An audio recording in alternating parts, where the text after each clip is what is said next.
maanta waxaynu halkan isugu nimi oo aynu qabanayna shirkan jaraa'id inaynu taageerno nabadgelyadii annaga oo ah habar yoonis bari aanu hore u dhiibnay aanu u dhiibnay guddigii dhexdhexaadka ahayd oo ay nagaga wakiilahaayeen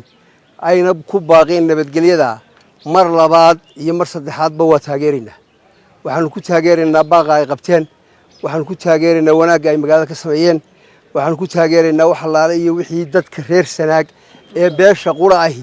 ay isugu imanayaan abtirsiinta waa lagu kala duwanaan karaa laakiin dhammaan reer Sanaag waxaan u naqaanaa inay isku beel yihiin beesha waxaan ugu baaqaynaa nabadgelyo isku mid ah oo dhinac walba laga soo shaqeeyay dhinac ayagana diyaar ka ah halka waxaanu saaka aanu shirkan aanu qabanay taageeradii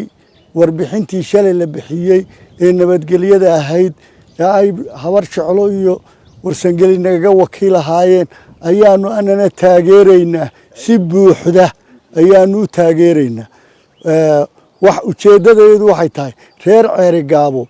qabiilayaal waa kala yahay laakiin deegaanka waa iskaga mid nabadgelyadana waa iskaga mid waxaanu u diyaarnahay wixii shalay baaqii la sii daayay inaanu taageerno nabadgelyadaasu inay buure tahay dhammaan inta halka isugu timi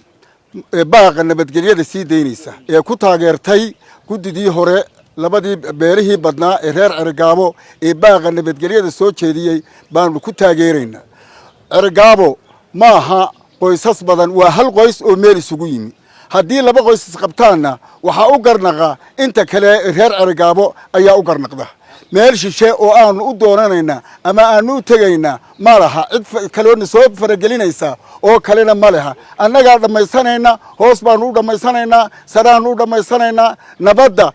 gacmahaanu ku hayna qolyaha dhexdhexaada horena waanu ku mahadsan yihiin waanu ku taageersanahay halkan waxaanu isugu nimi maanta inaanu taageero oo si buuxda u taageero nabadgelyadii lagaga baaqay halkan ay ku baaqeen beelaha degan magaalada marka laga reebo habar yoonis bari iyo dhulbahanta oo khilaaf dhex maray